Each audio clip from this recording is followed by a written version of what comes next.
નમસ્કાર વિદ્યાર્થી મિત્રો, સ્વાગત છે તમારું YouTube ચેનલની અંદર। ધોરણ 4 માં પર્યાવરણ આસપાસની અંદર 18મો પાઠ આવે છે ગામના પાણી। આ પાઠને લગતા જે કાંઈ સ્વાધ્યાય પોથીના અલગ અલગ પ્રશ્ન જવાબ છે એ દરેક પ્રશ્ન જવાબની અહીં આપણે ચર્ચા કરશું। વિડીયો અંત સુધી જોજો। વિડીયો ગમે તો લાઈક કરજો અને તમારા મિત્રોને પણ વિડીયો શેર કરજો। સાથે ચેનલને સબસ્ક્રાઇબ ન કરેલી તો ચેનલને પણ જરૂરથી સબસ્ક્રાઇબ કરી અને બેલ આઇકન પર ક્લિક કરી દેજો, જેથી કરી નવા જેટલા વિડીયોઝ મુકાય એની નોટિફિકેશન તમને જોવા મળે। બીજા ઘણા બધા ચોથા ધોરણના પણ વિડીયો મુકાઈ ગયા છે। ઉપર ચેનલમાં જાશો ત્યાં વિડીયો સેક્શનની બાજુમાં પ્લેલિસ્ટ છે। પ્લેલિસ્ટની અંદર ધોરણ 4નું સ્વાધ્યાય પોથીનું પ્લેલિસ્ટ છે, એમની અંદર બીજા ઘણા બધા વિડીયોઝ છે, એ ન જોયેલો તો એ પણ તમે જોઈ લેજો, બરાબર। પહેલો પ્રશ્ન છે, નીચેના દરેક પ્રશ્નના ઉત્તર માટે આપેલા વિકલ્પમાંથી સાચો વિકલ્પ ક્રમ અક્ષર છે એ આપેલા ખાનાની અંદર લખવાનો છે। જેમાં પહેલું છે, આપણે માટલામાંથી પાણી શેના વડે લેવું જોઈએ? તેના જવાબમાં ડ આવશે, ડોયા વડે। બીજું છે, નીચેનામાંથી કયા સાધનમાં સૌથી વધારે પાણી સમાય? તેના જવાબમાં બ આવશે, ડોલ। ત્રીજું છે, નીચેનામાંથી કયા કાર્ય માટે પાણીની જરૂર પડતી નથી? તેના જવાબમાં ક આવશે, કાગળમાંથી રમકડા બનાવવા માટે। ચોથું છે, વોટર પાર્કમાં શેનો વધુ બગાડ થાય છે? તેના જવાબમાં ડ આવશે, પાણીનો। પાંચમું છે, ઝાડા ઉલટી થાય ત્યારે પાણી સાથે કયા પદાર્થોનું મિશ્રણ કરી પીવું જોઈએ? તેના જવાબમાં આ આવશે, મીઠું ને ખાંડ, બરાબર। પછી છઠ્ઠું છે, પાણીનું મુખ્ય પ્રાપ્તિ સ્થાન કયું છે? તો એના જવાબમાં ક આવશે, વરસાદ છે। પછી સાતમું છે, દૂષિત પાણી પીવાથી થતો રોગ કયો છે? તો એના જવાબમાં બ આવશે, કોલેરા રોગ થાય। બીજો પ્રશ્ન છે, યોગ્ય શબ્દ વડે નીચેના વિધાનમાંથી ખાલી જગ્યા છે યોગ્ય રીતે પૂરવાની થાય। જેમાં પહેલું છે, પાણી એ ખાલી જગ્યા સંપત્તિ છે। તો કેવી સંપત્તિ છે? તો કે કુદરતી સંપત્તિ। બીજું છે, મોટા શહેરોની અંદર જે પાણીને જંતુરહિત બનાવવા માટે તેમાં ખાલી જગ્યા વાયુ પસાર કરવામાં આવે છે। તો એના જવાબમાં આવશે, ક્લોરીન વાયુ। ત્રીજું છે, ટાઇફોઇડ છે એ શેના દ્વારા ફેલાય છે? અથવા તો ટાઇફોઇડ ખાલી જગ્યા દ્વારા ફેલાતો રોગ છે, તો પાણી દ્વારા। ચોથું છે, સચિન અને નીરુ તેમના માતા પિતા સાથે ખાલી જગ્યામાં ગયા। તેના જવાબમાં આવશે, વોટર પાર્કમાં। પાંચમું છે, જમીનમાંથી ભૂગર્ભ જળ બહાર કાઢવા માટે ખાલી જગ્યાનો ઉપયોગ થાય છે, તો ટ્યુબવેલનો ઉપયોગ થાય। છઠ્ઠું છે, ખાલી જગ્યા ક્રિયા પછી હાથ પગ સાબુથી ધોવા જોઈએ, તો શૌચ ક્રિયા પછી। સાતમું છે, રોગચાળો ચાલતો હોય ત્યારે ખાલી જગ્યા પાણી પીવું જોઈએ, તેમાં જવાબમાં આવશે, ઉકાળેલું। ત્રીજો પ્રશ્ન છે, નીચેના વિધાનમાં સાચા વિધાન સામે સાચાની અને ખોટા વિધાન સામે ખોટાની નિશાની કરવાની છે। જેમાં પહેલું છે, પાણી પીધા વિના લાંબો સમય ચલાવી શકાય છે, એના જવાબમાં આવશે, ખોટું। બીજું છે, વોટર પાર્કમાં પાણીનો ખૂબ બગાડ થાય છે, એના જવાબમાં આવશે, સાચું। ત્રીજું છે, ટપકતો નળ રિપેર કરાવવો એ પાણી બચાવવાનું કાર્ય કહેવાય, એના જવાબમાં આવશે, સાચું। ચોથું છે, ડોળા પાણીમાં ફટકડી નાખવાથી પાણીમાંનો કચરો જલ્દી નીચે બેસી જાય છે, એના જવાબમાં આવશે, સાચું। પાંચમું છે, પાણી ભરવાનું માટલું કે વાસણ દરરોજ સાફ કરવું જોઈએ, એના જવાબમાં આવશે, સાચું। છઠ્ઠું છે, જમ્યા પહેલાં હાથ પગ ધોવાની જરૂર નથી, એના જવાબમાં આવશે, ખોટું। ચોથો પ્રશ્ન છે, બંધ બેસતા જોડકા જોડો। જેમાં વિભાગ અ સામે વિભાગ બ જોડતા જઈએ। પહેલું છે, ચોખ્ખું પાણી, તો એના જવાબમાં ડ આવશે, રંગ અને ગંધ વગરનું તથા સ્વચ્છ। બીજું છે, દૂષિત પાણી, તો એના જવાબમાં ક આવશે, ઝાડા ઉલટી। ત્રીજું છે, ગંદા પાણીના ખાબોચિયા, તો એના જવાબમાં આવશે, મચ્છરોનો ઉદ્ભવ થાય છે ત્યાં, એટલે મચ્છરો એમાં ઉત્પન્ન થાય, તેમાં અ આવશે। ચોથું છે, પાણીનું મુખ્ય પ્રાપ્તિ સ્થાન, તો જવાબમાં આવશે, વરસાદ, તો એના જવાબમાં બ આવશે। પ્રશ્ન પાંચમો છે, માગ્યા મુજબ ઉત્તર લખો। જેમાં પહેલું છે, પાણી ચોખ્ખું કરવાની કોઈ પણ 4 રીતો લખો। તેનો જવાબ જોઈએ। પહેલું છે, પાણીને સ્વચ્છ કપડાં વડે ગાળવું। બીજું, પાણીને ઉકાળીને ઠંડુ પાડી ગાળી લેવું। ત્રીજું, ક્લોરીનની ટીકડીઓ પાણીમાં નાખવી। ચોથું, પાણીમાં ફટકડી નાખી તેને થોડો સમય પડી રહેવા દઈ ને ગાળી લેવું। આ 4 રીતે આપણે પાણી ચોખ્ખું કરી શકીએ। બીજો પ્રશ્ન છે, ઘરમાં પાણીની બચત કરવા શું શું કરવું જોઈએ? એના 4 મુદ્દા લખો। તેનો જવાબ જોઈએ। એમાં પહેલું છે, વાસણ કપડાં ધોવા માટે જરૂર જેટલું પાણી જ વાપરવું જોઈએ। બીજું, જરૂર હોય એટલા સમય માટે જ નળ ચાલુ રાખવો જોઈએ। ત્રીજું, બ્રશ અને દાઢી કરતી વખતે નળ બંધ રાખવો જોઈએ। ચોથું, પીવા માટે જોઈએ તેટલું જ પાણી લેવું જોઈએ, જેથી વધારાનું પાણી ઢોળી ન દેવું પડે। આ રીતે પાણીની બચત છે આપણે કરી શકીએ છીએ। ત્યાર પછી એમાં ત્રીજો પ્રશ્ન આવે છે, તમારી શાળામાં શૌચાલયની વ્યવસ્થા વિશે નીચેની બાબતોને અનુલક્ષીને નોંધ કરો, એટલે કે બોક્સની અંદર રાઇટ કરો. એમાં પહેલું છે, તમારી શાળામાં શૌચાલયની શું વ્યવસ્થા છે? તો બાંધેલું શૌચાલય છે કે ખુલ્લી જગ્યા? તો બાંધેલું શૌચાલય, તો એમાં રાઇટ કરો. બીજું છે, કેટલા શૌચાલયો છે? તો જેટલા શૌચાલયો એટલે લખવાના, 2, 3 જે હોય સંખ્યા પ્રમાણે, બરાબર. ત્રીજું છે, છોકરા અને છોકરીઓ માટે અલગ શૌચાલય છે? જો હોય તો હા, નહીંતર ના. જો હા તો હાની અંદર ટીક કરીએ. ચોથું, શૌચાલયમાં પાણી આવે છે? તો કે હા. પાણી ક્યાંથી આવે છે? તો નળ દ્વારા, ટાંકી દ્વારા, બેમાંથી આવે છે, ઘરેથી નથી લાવતા, એટલે એમાં ના. છઠ્ઠું છે, શૌચાલય નજીક હાથ ધોવા માટે પાણી હોય છે? એમાં આવશે હા. સાતમું છે, શૌચાલયનો ઉપયોગ કર્યા પછી તમે હાથ ધુઓ છો? એમાં આવશે હા. આઠમું છે, કોઈ નળ લીક અથવા ટપકતો હોય એવો છે? એનો જવાબ મળશે ના. નવમું છે, શૌચાલયને સ્વચ્છ રાખવામાં આવે છે? એનો જવાબ મળશે હા. છઠ્ઠો પ્રશ્ન છે, નીચેના પ્રશ્નના ઉત્તર 1-2 વાક્યમાં લખો. જેમાં પહેલો છે, તમારા વિચારે ક્રિપલના કુટુંબે તેમના પોતાના પીવાના પાણી માટે શું કરવું જોઈએ? એનો જવાબ છે, ક્રિપલના કુટુંબે પાણી ઉકાળીને પીવાલાયક બનાવવું જોઈએ, અથવા પાણીમાં પોટેશિયમ પરમેંગનેટની કે ક્લોરીનની ગોળીઓ નાખીને પાણી જંતુરહિત બનાવીને પીવું જોઈએ. બીજું છે, મહેમાનને ઠંડુ પીણું લેવાની ના પાડી, તેમણે આવું કેમ કહ્યું? વિચારો. એનો જવાબ છે, ઠંડુ પાણી સ્વાસ્થ્ય માટે હાનિકારક છે, તે આપણા જઠર અને આંતરડાને નુકસાન કરે છે, તેથી મહેમાને ઠંડુ પીણું લેવાની ના પાડી. ત્રીજો પ્રશ્ન છે, ગંદુ પાણી પીવાથી કયા કયા રોગ થાય છે? એમનો જવાબ છે, ગંદુ પાણી પીવાથી ટાઇફોઇડ, કોલેરા, મરડો, કમળો તથા ચામડીના રોગો થાય છે. ચોથો પ્રશ્ન છે, અંજુએ આગલા દિવસે ભરેલું બધું પાણી ઢોળી દેવા કહ્યું, શું આ પાણી બીજા કોઈ કામ માટે લઈ શકાય? કયા કયા કામ માટે?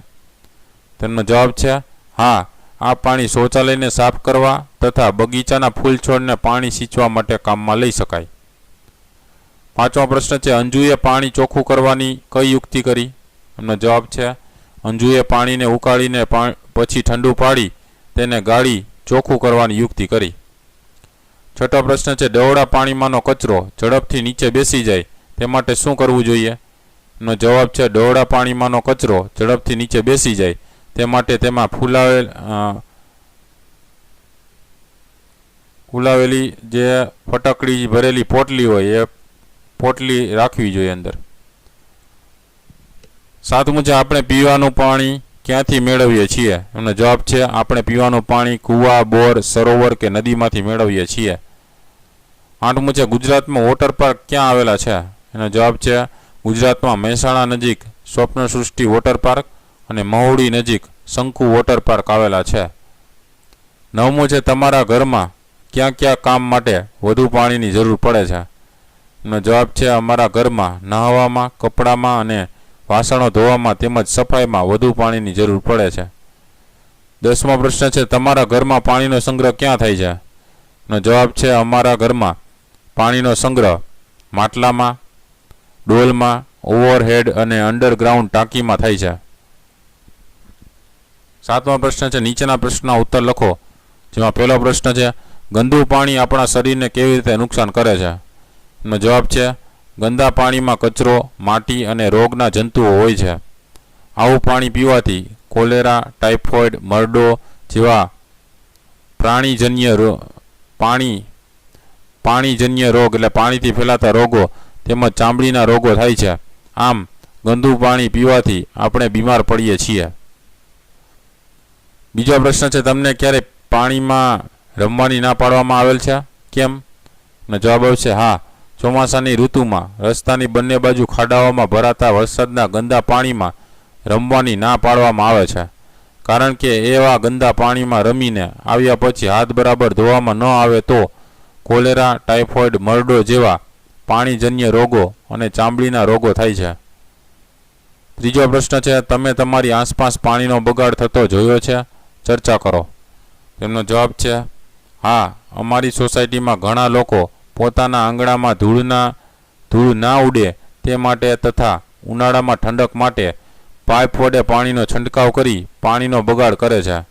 આ ઉપરાંત નળની નીચે વાસણ ધોતા, ચાલુ નળે કપડાં ધોતા સમયે પાણીનો ખૂબ જ બગાડ થતો હોય છે.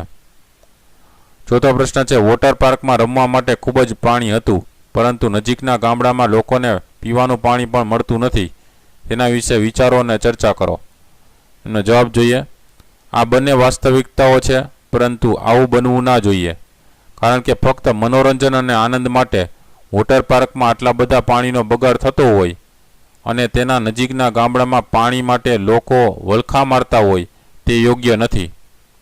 વહીવટીતંત્રએ સૌપ્રથમ તે ગામમાં પાણીની વ્યવસ્થા માટે પ્રબંધ કરવો જોઈએ. વોટર પાર્કને અઠવાડિયામાં અમુક દિવસ જ ચાલુ રાખવાની મંજૂરી આપવી જોઈએ. પાંચમો પ્રશ્ન છે, અંજુ સમાચાર પત્ર વાંચ્યા બાદ કેમ ચિંતિત હતી?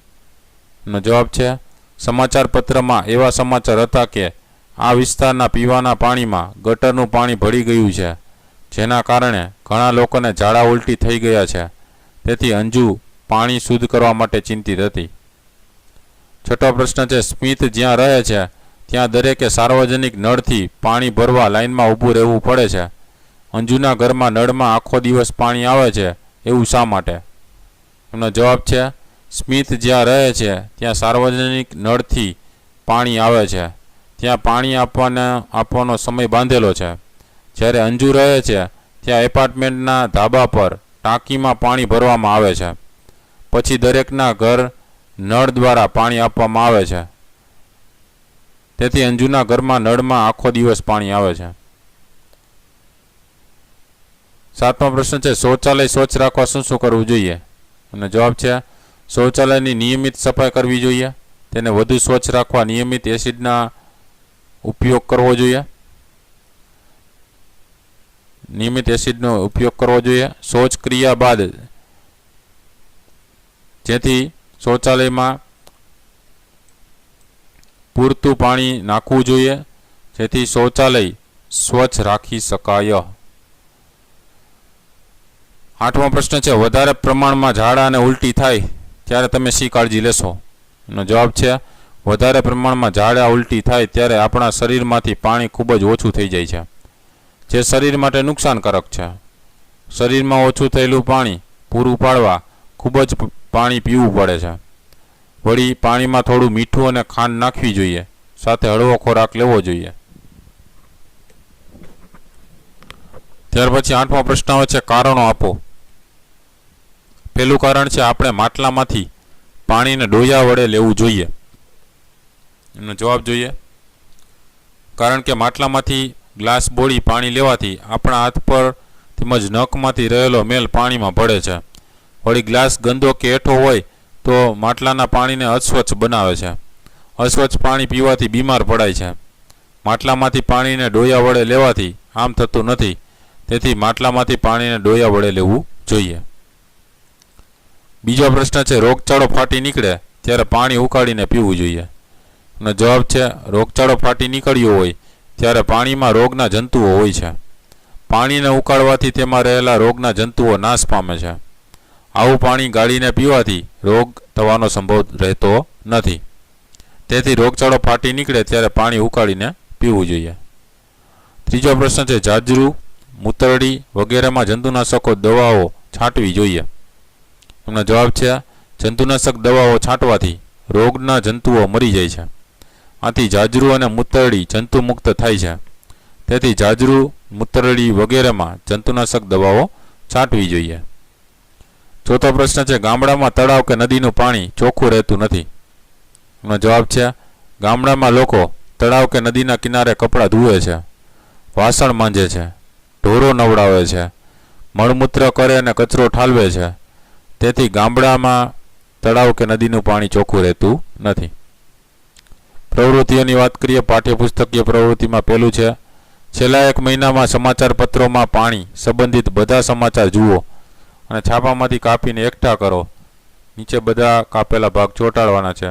તો પાણી વિશેના જે કંઈ સમાચાર તમને જોવા મળતા હોય એ તમારે આ વિસ્તારની અંદર ચોંટાડવાના થાય. પછી બીજો પ્રશ્ન છે, આધુનિક ગાળણપત્રનું ચિત્ર દોરો અથવા તો મેળવીને ચોંટાડો. તો આધુનિક ગાળણપત્ર એટલે કે આપણે ફિલ્ટર પેપર હોય અથવા તો ફિલ્ટરની અંદર જે પ્રક્રિયા થાય છે એ તમે ચિત્ર અહીંયા દોરો અથવા તો એવું જે હોય એ તમે ચિત્ર અહીંયા ચોંટાડી શકો છો આધુનિક ગાળણ પત્રનું. પછીના પ્રશ્ન છે, નીચેના દરેક પ્રશ્નના આપેલા વિકલ્પમાંથી સાચો વિકલ્પ શોધીને ક્રમ અક્ષર આપેલા ખાનામાં લખવાનો છે. જેમાં પહેલું છે મચ્છર કરડવાથી કયો રોગ થાય છે? તો એના જવાબમાં આવશે મલેરિયા. એના જવાબમાં ડ ઓપ્શન આવશે. બીજું છે પાણીનો ઉપયોગ કેવી રીતે કરવો જોઈએ? તો પાણીનો ઉપયોગ કરકસરપૂર્વક કરવો જોઈએ. તો એના જવાબમાં ક ઓપ્શન આવશે. ત્રીજું છે શૌચાલયમાં શૌચક્રિયા કર્યા પછી? તો એના જવાબમાં આવશે ઉપરની ત્રણેય બાબતને અનુસરવું જોઈએ. એના જવાબમાં ડ ઓપ્શન આવશે. એટલે કે પાણી રેડવું, હાથ પગ સાબુથી ધોવા અને શૌચાલય સાફ કરવું. એટલે જવાબમાં ડ ઓપ્શન આવશે, ઉપરની ત્રણેય બાબતને અનુસરવું જોઈએ. તો વિદ્યાર્થી મિત્રો, આ હતા અલગ અલગ સ્વાધ્યાય પોથીના પાઠને લગતા પ્રશ્નોના જવાબો. વિડીયો ગમ્યો હોય તો લાઇક કરજો અને તમારા મિત્રો પણ વિડીયો શેર કરજો. સાથે ચેનલને સબસ્ક્રાઇબ ન કરેલી હોય તો ચેનલ પણ જરૂરથી સબસ્ક્રાઇબ કરી લેજો અને બેલ આઇકન પર ક્લિક કરી દેજો, જેથી કરીને નવા જેટલા આવા વિડીયોઝ મુકાય એની નોટિફિકેશન સૌપ્રથમ તમને જોવા મળે. મિત્રો, બીજા પણ ઘણા બધા વિડીયોઝ મુકાઈ ગયા છે. ઉપર ચેનલમાં જશો ત્યાં તમને પ્લેલિસ્ટમાં અંદર સ્ટાન્ડર્ડ ફોર્થના સ્વાધ્યાય પોથીમાં જુદા જુદા વિડીયોઝ જોવા મળશે. તો જોતા રહેજો વિડીયો, જ્ઞાનમાં વધારો કરતા રહેજો. Thank you very much and take care.